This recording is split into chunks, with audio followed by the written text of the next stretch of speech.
Hi, Gary Chillingworth here for Airgun Magazine, Shooting and Country TV. Welcome to Life at the Range. I really must stop promising what I'm going to do next month in the previous video, because I promised to do pellets and we're going to do pellets today, but it's either been raining, blowing a gale, sheep attack, and we've had to do it today because today's Wednesday and the video's out tomorrow. And we're still in 25 miles an hour wind, and trying to test pellets in that is not easy. So today we're going to be shooting at 35 yards as opposed to 40, because that's what we've got on the range that's more sheltered. So what are we going to do? Well, we're going to look at pellets. We're going to look at, do you need to weigh and wash them? We're going to show you how to wash them. We're going to test lubricated pellets. We're going to test heavy pellets, or pellets that should be 844 but say are 8.6 grain. Light pellets, some that are 8.2 grain. We're going to look at damaged heads, damaged skirts, and we're going to look at the head size. Will a 451 pellet work in a barrel that's a 453? Please like, share and subscribe to the video. Really does help with the algorithm. We're trying to get YouTube to really promote the type of airgun content that we do, and by you guys liking and sharing and subscribing and hitting the bell notification and doing things like that, it helps us hugely. So many thanks. Also, we're planning a little special something for Christmas. Our next video might have a special guest. We're not sure yet. We're seeing if he can make his way here. So if there's anything that you would like me to look at or to do, please, sorry, not me, him, to do, put it in the comments below and we'll see if we can get it sorted. So let's get on with some pellet testing. I've got to go and try and avoid the sheep attack, and welcome to Life at the Range. Okay, so just so you can see, look at the top of those. What a truly perfect day for pellet testing. Actually, one thing I did want to say is a huge thanks over the last year for the people who have reached out and have helped me with these videos, not just in supplying me with kit, but also with ideas. One of our wonderful viewers, Kevin Dibble, I'll put up a picture here. Sorry, I think that might be the wrong picture. I'll try again. This picture here. Yeah, apparently he hates being associated with Officer Dibble. So any of you who know him, please continue doing so. He actually asked me about pellets, so it was based on his idea as to why we're doing this today. So many thanks, and please let me know anything you want me to cover.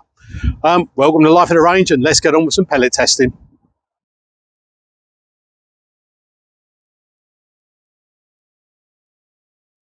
Okay, so in a tin of pellets, you will get inconsistencies unless you buy certain pellets that are pre-weighed. And that's because of inconsistencies within the wire. And that's nothing, the manufacturers can't do anything about that. So that's why it's important to weigh. So what I do is I weigh 50 pellets before the night of a competition. 8.422, that's a good pellet. Try never to touch this piece, because that's the most sensitive bit. Put the pellet up there. 8.38, I wouldn't use that. I'll put that to one side, or I'll just drop it on the floor like that. And that will go into my practice pellets for standing. Next one, 8.50, yep, I'll happily use that. I use anything within about 5 of 8.44, so down to 8.40 to 8.50 I'll usually use. 8.44, and there you go. So that is how I weigh pellets, and I weigh 50. And then what I do is I use one of these. Now this is a custom Target pellet keeper, absolutely superb. You've got 2 bits of foam in here, so my fat fingers, you've got, 1, 2, 3, 4, 5, I think there's 15 across it. I think a couple of hundred pellets will fit in there.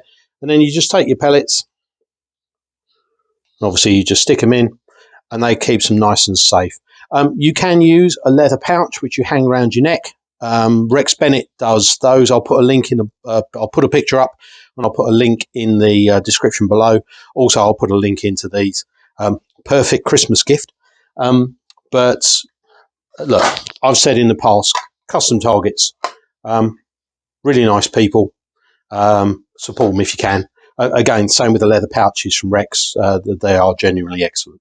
But that's how you weigh your pellets, and just try and avoid anything that is massively outside of the parameters. So if you've got 8.44s, go for anything from 8.40 to 8.5, and you'll be in the ballpark. If you've got 8.6s, 8.3s, whatever, just use them for your practice pellets. Don't throw them away.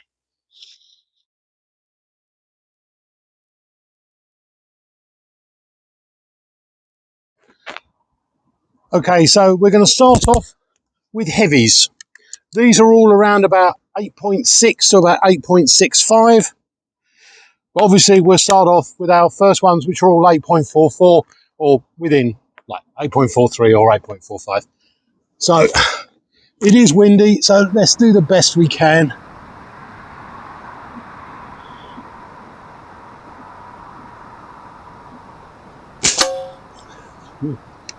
Fractionally left.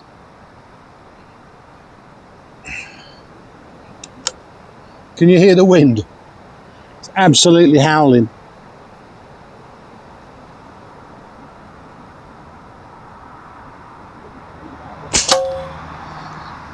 It is right to left. Okay, so there are our first two. They've both moved fractionally left. It seems fairly consistent.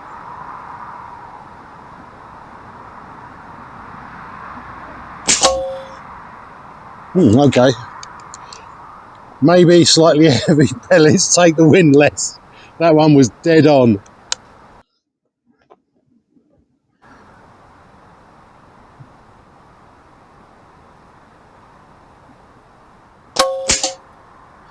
Also dead on.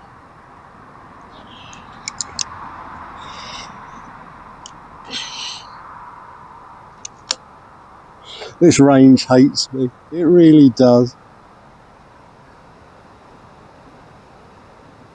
Please go low. Right, okay, so the theory was that a heavy pellet, like 0.2 of a zero heavier, will drop at 40 yards, and that is correct. In the test, I've tested this many times, and you will get a drop of maybe 2 or 3 millimeters. But we do have wind today, and we don't fake results at life at the range. As you can see, the first two went left, the next went absolutely dead on at 40 yards. Now, some of you may notice my head is a little bit floating at the back. I've got the parallax set at 40 yards, so it doesn't actually matter where my head is going, as long as my aim point is on the kill zone. That's absolutely fine. Okay, so next we're going to go on to light pellets, which should, in theory, hit high. But this is life at the range, so chances are they're going to go low. But in theory, light pellets will hit higher.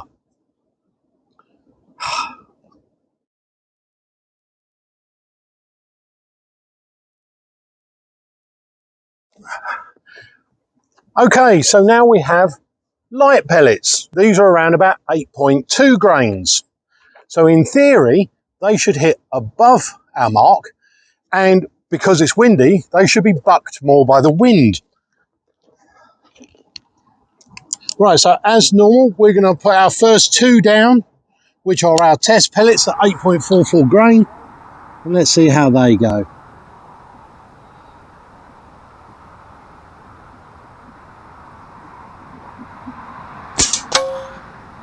Okay, that was a good one.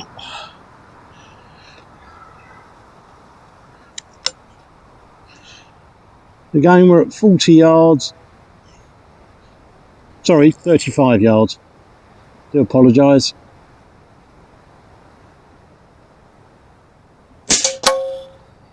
Oh, that wasn't good. Okay, light pellets.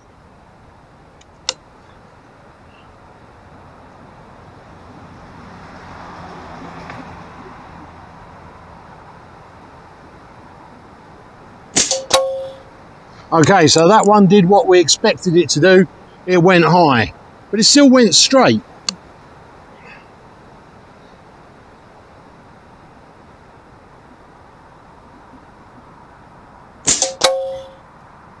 Slightly high, slightly left, being bucked by the wind. Get rid of that one.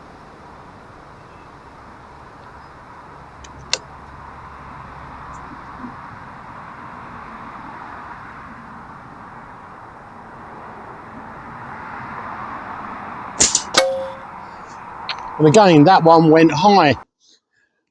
Now you might think it's only a fraction, but if you're shooting a 45-yard target and you're not sure if it's 40 or 45, and you've put your 40-yard aim point as high in the kill as you possibly can, so that you can squeeze in your 40 and your 45-yard aim point because of the pellet drop. If you've got a light pellet, that might be enough just to push you above the, up and out of the kill. Whereas a standard pellet, that would just about sneak in. So that's light pellets. So we'll go on to our next one, which I'm just going to check my list. Next one we're going for is lubricated. Don't get excited, Rex.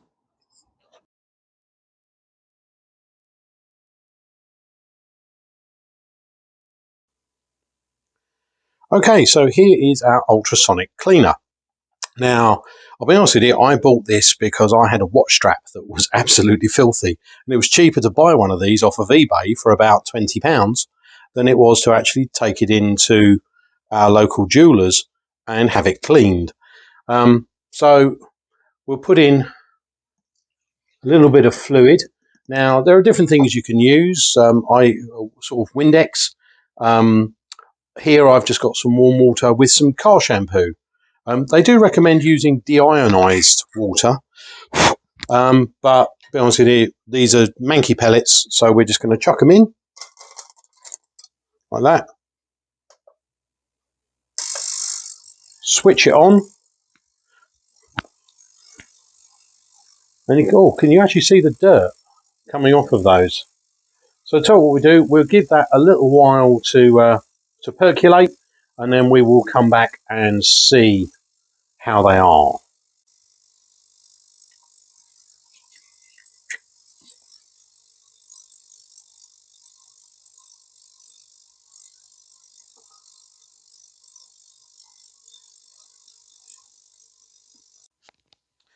Okay, so they've had about 5 minutes. So let's just drain the water.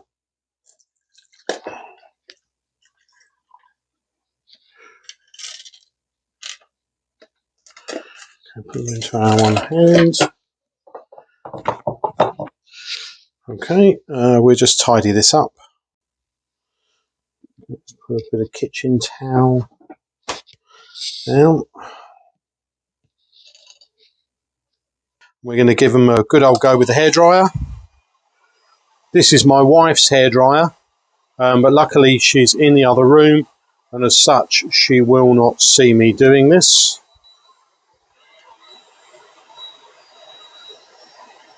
One trying to escape.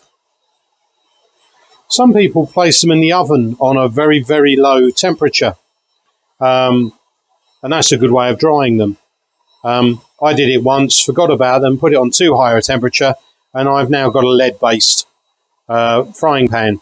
I personally don't like using the oven. Let's not forget this is lead, which is toxic. So, number one, if you are going to use your oven, put silver foil on any baking tray that you're going to use. Certainly don't put the pellets straight onto a baking tray, because number one, they may absorb any oil that's on the baking tray. And number two, you do not want any lead on your baking tray, which your food then sits in. So personally, I like this way. Little bit of kitchen towel, give it a go with a hairdryer. Okay, so to lubricate a pellet, what you need is your pellets, which are nice and clean and dry. You need some lube. Now I use this Power Pellet Lube from Napier. Well, I'll be honest, I don't lube my pellets, but if I was going to lube my pellets, I would use Napier Power Pellet Lube. and you need yourself a little plastic bag. Now, one of the few good things that come out of COVID is that when you apply for a self-testing kit for your lateral flow test at home, you get loads of these little plastic bags to throw your stuff away in, and they are absolutely brilliant for lubing pellets. So take your plastic bag and put your 30 or 40 pellets that you want to lube inside. And I do 1, 2, 3, 4 for about 50 pellets. Close up the bag, and then it's just a case of massaging it around until you get the see, look, you can actually see some of the lube on there. So scoot it about back and forward and just keep on doing this. A couple of minutes until you've got a uniform amount of lubrication on your pellets.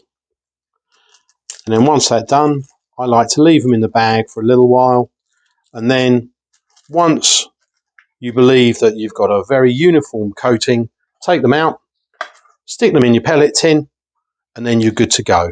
You're washed, you're lubed, you're washed, you're dried, you're lubricated, and everything is good.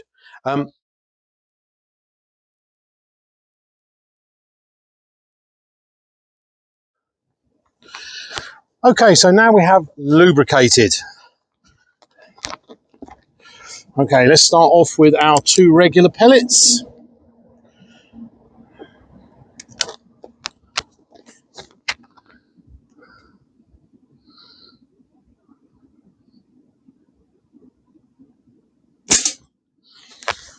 You can see there's a fairly consistent right to left wind down there.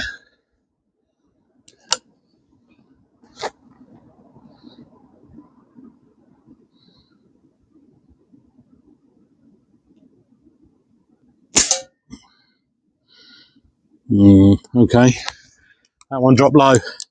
Right, now these have been lubricated. Well, they've been washed, they've been dried, and they've been lubricated with, don't put it in backwards, lubricated with Napier pellet lube, or power pellet I think it's called.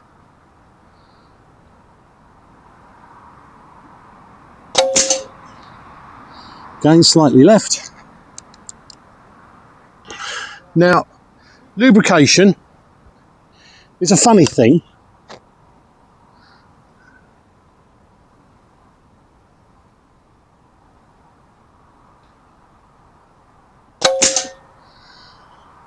I've heard some people say it takes less wind. No, it doesn't. I've heard some people say gives you more speed. No, it doesn't. What it does do, if you've got something like a JSB, which is a really nice clean pellet, if you put it down your barrel, it means your barrel doesn't need to be cleaned every so often. You've got a light lube on a pellet. By the time it leaves the barrel at 800 feet per second, by the time it gets out in the air, all that gunk gets stripped away anyway. So lubrication doesn't work. What lube is very good at is if you've got a really dirty pellet and you've cleaned it, you've dried it, and then you've put a little bit of lube on it, like all things, it stops it oxidizing. So if you clean and dry your pellets, I would suggest you lubricate them anyway, otherwise they will oxidize over time. But it doesn't really affect the flight of the pellet. Although on these I wish it did, because my God, this group is terrible.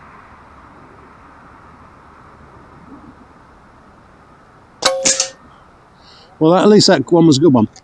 Now, there's a possibility, because I don't lube my pellets, maybe I've over-lubed them, and that's why I had such a bad group.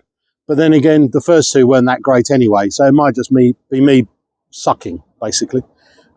So that's lubrication. Next, we'll move on to our next one. Let's check my list. What are we doing? Damaged heads. Now, this one is going to be interesting.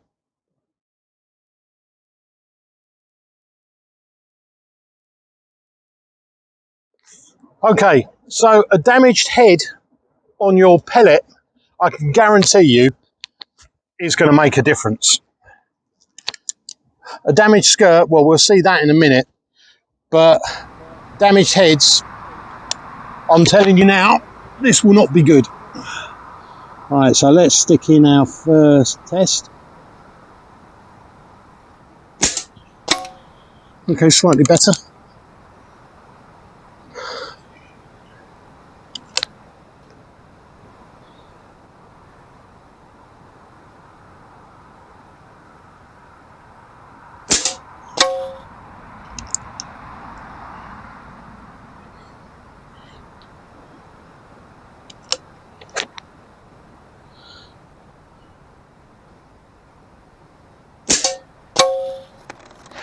Cool, it's so bad it knocked the piece of card over. There you go, must have been because it was tumbling through the air. Either that or I just didn't have fixed the card correctly. Right, okay. So as you can see, that first one, absolutely horrendous.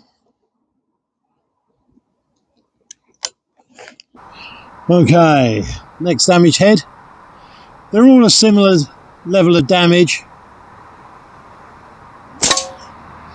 So that one went low.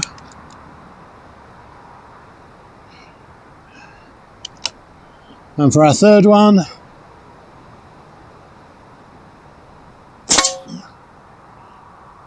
and that one went fairly straight.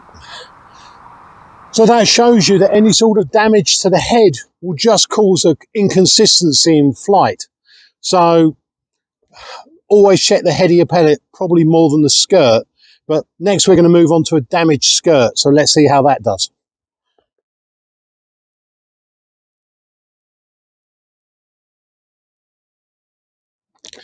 Okay, so we have 3 levels of damaged skirt. We have damage to the left. Why have I done damage to the right? It's circular and they're going to spin. Oh no, sorry, no, we got damaged on one side, very lightly damaged. It was like, pressed in. Then we've got pressed in from both sides, and then we've got totally mangled. Okay, so test pellet.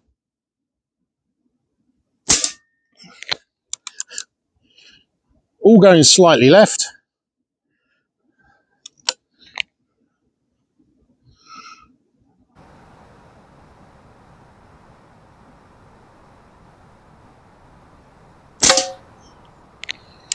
Okay, so get the right one. So you can see slightly damaged. I'll put a picture up.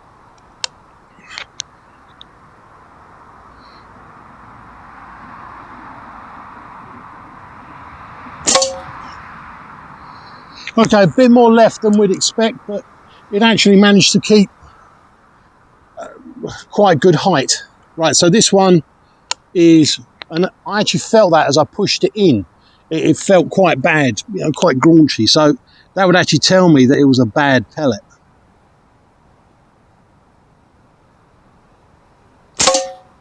Ooh. And as you can see, massively left. And now this one, after I've dropped it on the floor, this one has pushed in both sides and is properly mangled. This one will probably go dead on.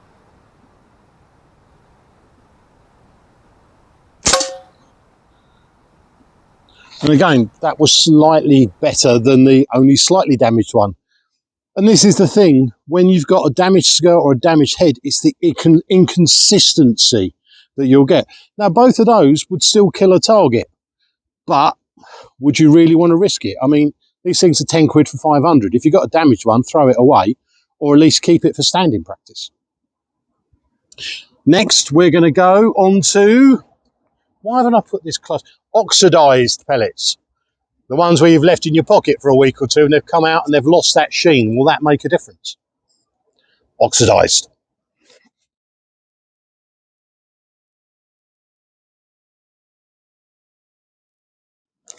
Okay, so oxidised pellets, we all get them. We're out shooting and it's raining and we've taken them straight out the tin or we've left them in our pellet pouches. And when we open the tin again, they've all gone sort of a dull kind of greyish meh. Is it okay to shoot them?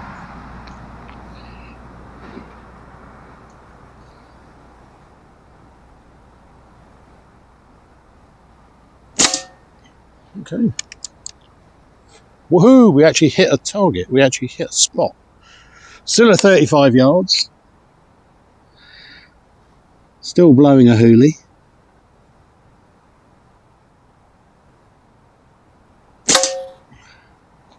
Luckily, the reason we're doing at 35 today, not 40, is our range. We've got a little bit of cover both sides out to 35 yards. If we went slightly beyond it, the wind is really whipping across. Actually, I'm going to fire that one off because that felt a little bit manky as it was going in. So we're only going to fire 2 now. And I don't know if I accidentally squeezed the pellet before I put it into the rifle.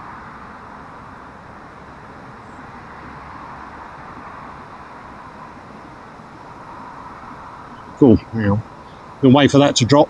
Can you hear that? Stop blowing.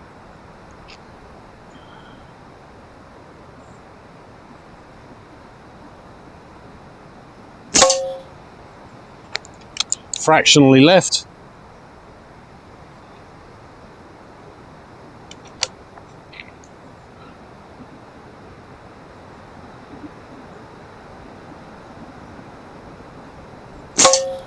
Okay, that was wind.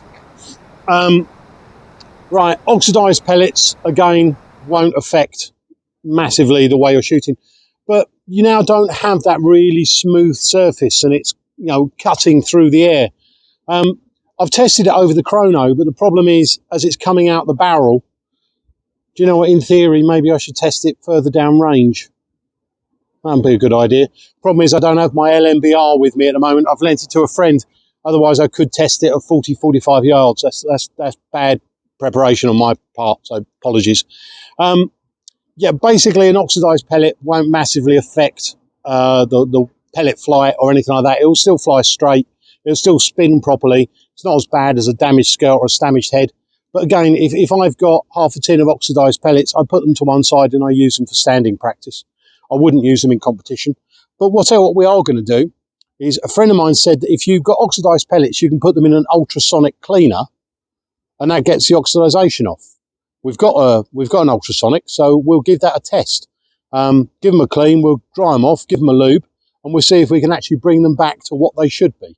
But again, oxidised pellets, I'd use them for practice. I wouldn't use them in competition. But if that's all you've got, it's not going to be bad like a damaged pellet.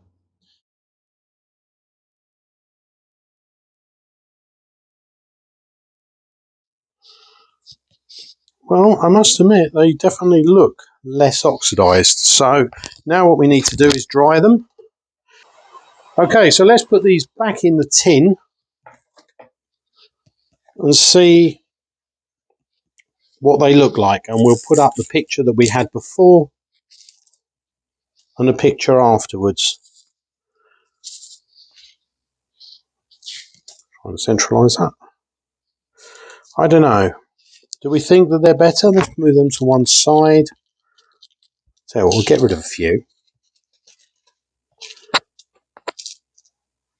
Put them to one side. We'll get some fresh pellets. We'll put them over here. Okay, well,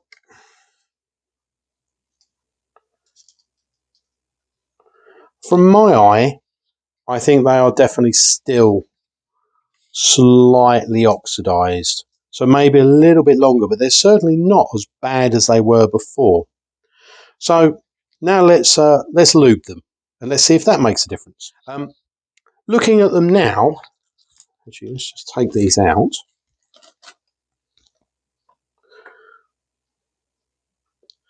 Do you know what? That was a heavily oxidised pellet. I would be more than happy to stick that through my rifle. But as I said before, lubricated pellets don't affect the way a pellet flies. It just means your barrel doesn't get as dirty. But if you do have a really dirty pellet, and some brands, they use a release agent and the pellets can be filthy, I would strongly recommend you clean them, you dry them, you lubricate them, because it will keep your barrel in tip-top condition and you won't be cleaning it every 5 minutes. So that's how we take care of our pellets.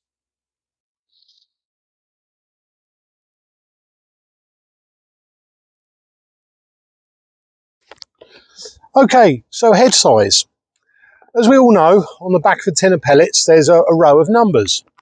And one of them will say 451, and one of them will say 452 or 453, and that is the head size of your pellet. And quite simply, some barrels like 452, some like 451, some like 453, some like 450s.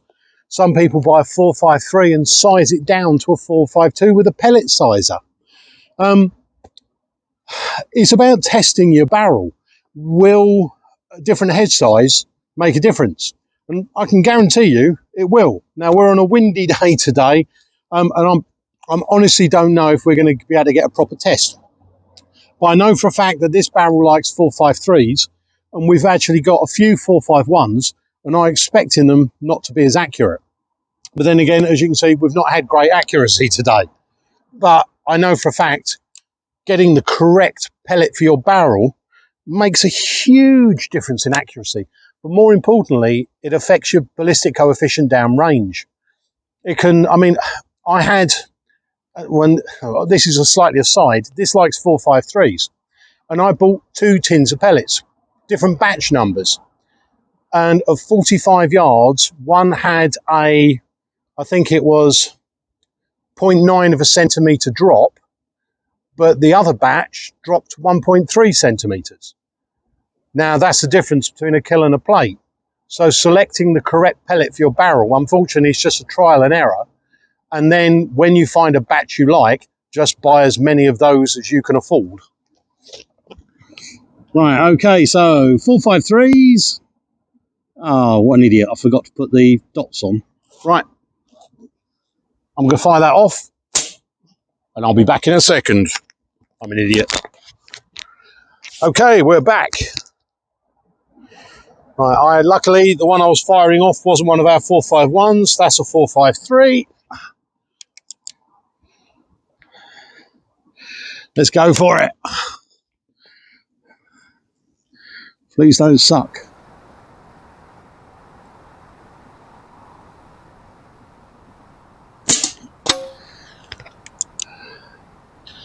Going consistently left.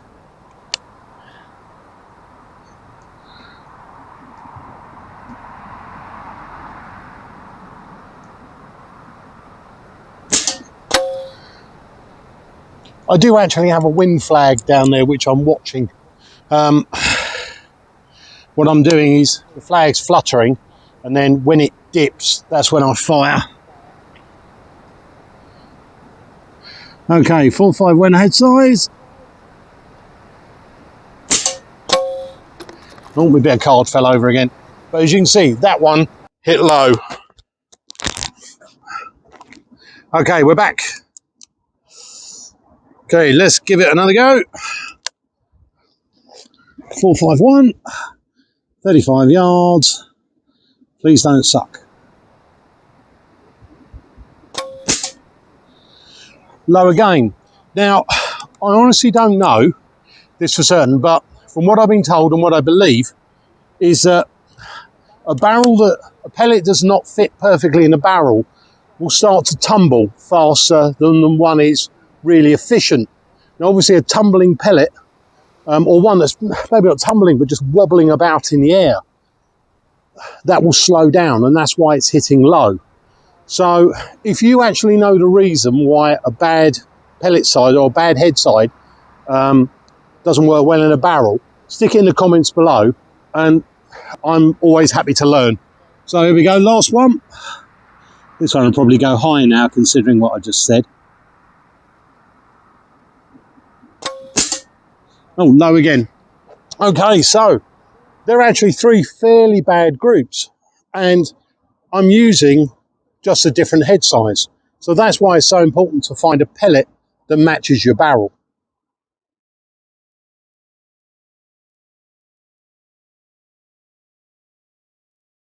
Thank you so much for joining us here at the range. Really is appreciated.